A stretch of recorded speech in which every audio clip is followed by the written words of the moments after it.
Oke, assalamualaikum warahmatullahi wabarakatuh. Oke, alhamdulillah. Pada kesempatan hari ini kita bisa berkumpul lagi, bisa mengkaji lagi.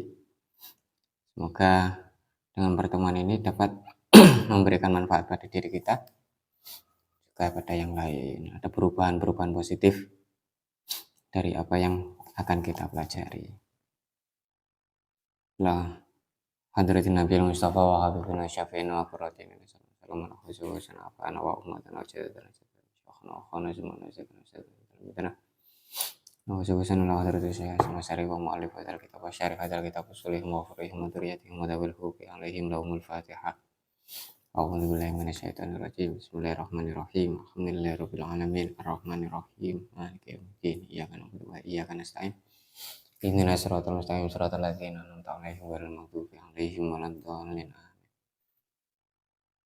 Sekarang kita sampai pada furudul ghusli. Rukun-rukun mandi. Furudul ghusli isnani. Rukun mandi itu ada dua, atau fardunya mandi itu ada dua. Yang pertama adalah an-niyatu, sedangkan yang kedua adalah wa ta'mimul badani bil ma'i. Yang pertama niat, yang kedua meratakan air ke seluruh tubuh. Niat ini penting karena seperti sebelumnya yang kita bahas, dan di dalam kitab ini juga sebelumnya juga pernah diterangkan bahwasanya ada perbedaan kan antara wudhu dengan mandi. Kalau wudhu kan memang untuk ibadah, untuk ubudiyah, dia berwudhu kemungkinannya ya cuma satu, untuk sholat atau untuk melakukan ibadah. Sedangkan mandi atau mandi jinabat, mandi besar itu tidak selalu dilakukan, kecuali setelah setelah keluar mani, haid dan seterusnya. Jadi niatnya itu harus penting, dan lebih spesifik untuk mandi jinabat atau mandi fardu atau mandi wajib. Bisa nawaitu, nggak cukup kalau cuma nawaitu al-ghusla gitu aja, niat mandi gitu, nggak cukup. Harus nawaitu fardhul ghusli atau nawaitu ghusl jinabah atau seterusnya. Yang lebih spesifik kalau menunjukkan mandi besar, karena mandi itu sudah menjadi kebiasaan keseharian. Jadi sudah sehari-harinya orang itu mandi, maka niatnya dispesifikkan mandi jinabat. Yang kedua tadi meratakan air ke seluruh badan. Sampai lipatan-lipatan ya, lipatan-lipatan ini juga harus terkena air. Lipatan-lipatan tubuh al-ma'atif, ta'ahudul ma'atif, itu lipatan-lipatan tubuh itu harus kena semua. Jadi meratakan ke seluruh badan. Cuma dua, yang pertama adalah niat, yang kedua adalah meratakan air, ta'mimul badan bil ma'i, meratakan air ke seluruh tubuh. Itu rukun mandi atau kewajiban mandi. Yang selanjutnya syurutul ghusli, syaratnya mandi. Syarat dari mandi wajib itu sama dengan syarat wudhu, ya syurutul wudhu'i as-sabiqah, sama dengan syarat wudhu yang sudah pernah kita bahas. Ada 15. Apa saja itu? Islam, tamyiz, bisa membedakan kemarin, nako, suci dari nako anil haidi, suci dari haid dan nifas. Yang selanjutnya sunanul ghusli, sunnah-sunnah mandi. Sunnah mandi, nah ini baru berbeda. Sunnah mandi, sunanul ghusli kasiratun, ada banyak. Sunanul ghusli, sunnah-sunnah wudhu itu ada banyak. Kasiratun, minha diantaranya al-qiyam, mandi itu sunnahnya dengan berdiri. Apalagi sekarang pakai shower ya. Nggak tahu kalau pakai apa namanya bak, pakai yang apa namanya bak bak mandi itu kayak orang kayak di hotel atau kayak atau di yang desainnya model begitu. Tapi kesunahannya itu dengan berdiri.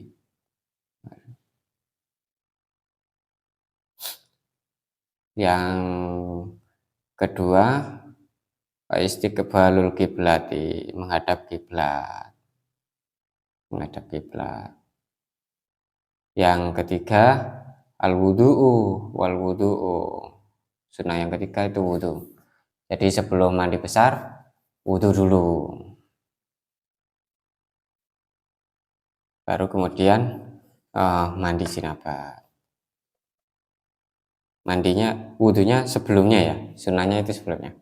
Kalau sudahnya ya, itu eh, nggak pakai nggak apa-apa karena sudah tercover kemarin, sudah tercover oleh mandi, pakai juga nggak apa-apa. Maksudnya nggak apa-apa, boleh dilakukan juga maksudnya. Yang jelas wudhu dulu. Yang selanjutnya keempat, satu dua tiga empat. Yang keempat watasmiyatu, baca basmalah. Ini nggak pakai dilafalkan ya, nggak baca basmalahnya kalau di kamar mandi nggak pakai dilafalkan, cukup di dalam hati, cukup di dalam hati. Yang selanjutnya wata'ahudul ma'atif, meratakan kelipatan-lipatan, lipatan perut. Ini perutnya bagi eh, yang punya lipatan perut ya, yang krempeng-krempeng kayak begini kayaknya nggak ada lipatan ini perutnya. Soalnya ya lipatan-lipatan itu dia ya bagian-bagian itu harus di apa namanya diratakan. Sama ini apa namanya dubur atau pantat itu orang ke hitungannya ketika dodok ya, hitungannya dodok. Jadi habis berdiri terus kemudian dodok. Nah yang bang dodok itu sudah terhitung luar itu. Jadi kalau dodok itu sudah terhitung luar, itu juga perlu diratakan. Itu termasuk ma'atif, itu termasuk lipatan. Wadalku ya gosok-gosok, mandinya digosok, digosok-gosok. Biar biar apa namanya kotoran-kotorannya juga hilang. Wataslisu, ngaping teloni,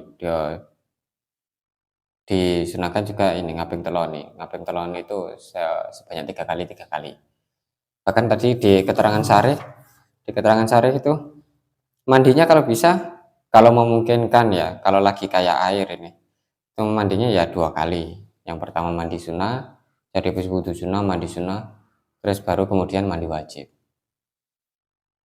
Kenapa? Karena untuk ya biar airnya merata, lebih merata lagi karena sudah basah kan, basah jadi sudah tidak ragu lagi. Sudah rata atau belum itu sudah nggak ragu lagi.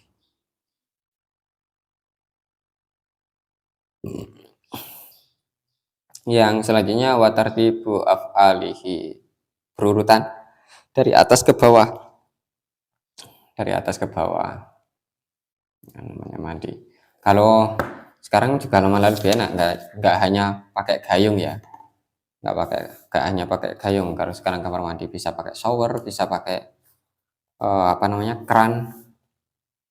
Kalau di sini juga sama, tahta sunbur istilahnya syarih, tahta sunbur, di bawah keran, pakai keran lebih merata juga, atau pakai shower juga lebih merata.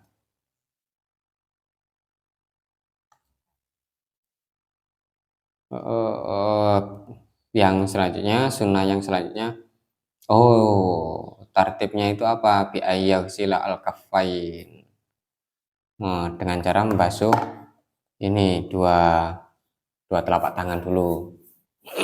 Kalau pakai gayung ya, kalau pakai gayung ini dibasuh dulu sebelum megang gayung dan ceburin ke bak mandi. Jadi tangannya dibasuh dulu, kayak ya istilah al-kafain, tangannya dibasuh dulu karena tangan nanti yang dibuat bersihkan ini ke seluruh badan. Jadi dibersihkan dulu.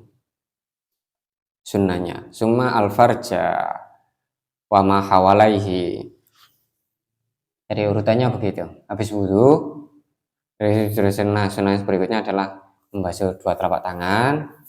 Terus selanjutnya adalah urutan selanjutnya adalah kemaluan dan sekitar kemaluan.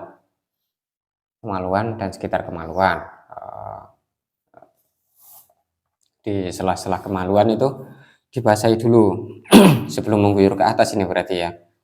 Sebelum mengguyur ke atas yang kafain dulu, terus 2 telapak tangan tadi, terus kemaluan dan sekitar lipatan-lipatan kemaluan itu. Kemudian sunnah berikutnya adalah yatamat madho, summa yatamat madho, berkumur. Sunnah berikutnya adalah wayas tan shiko, menghisap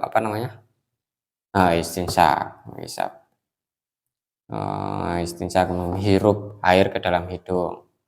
Terus baru kemudian summa yatawaddo, kemudian wudhu. Jadi sebelum masuk wudhu sunnah tadi ini ya urutannya ya, watartibu af'alihi tadi berurutan. Kemudian baru berwudhu.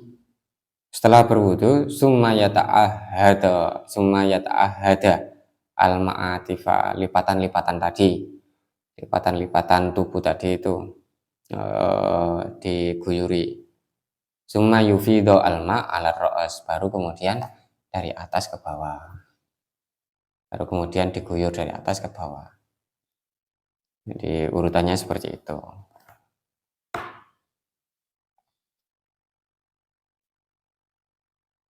Summa alama akbala minasyikki al-aiman, kemudian sebelah kanan, habis dari atas ke bawah, terus kemudian bagian kanan. Summa alama adbaro minhu, bagian belakang.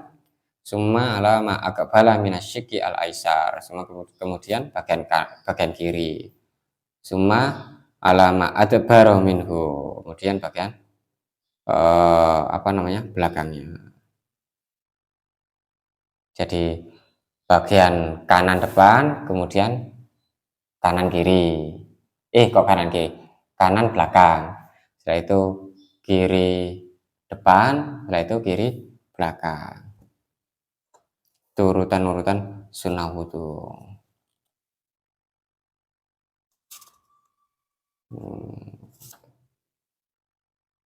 Jadi itu yang bisa kita kaji ya, sunnah-sunnah urutannya yang bisa kita terapkan ketika mandi jinabat.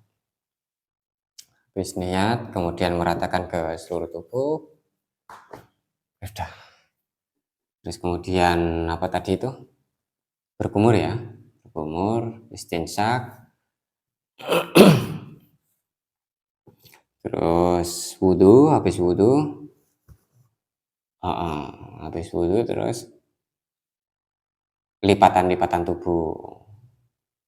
Habis lipatan-lipatan tubuh baru diguyur bagian kanan depan, kanan belakang, kiri depan, kiri belakang.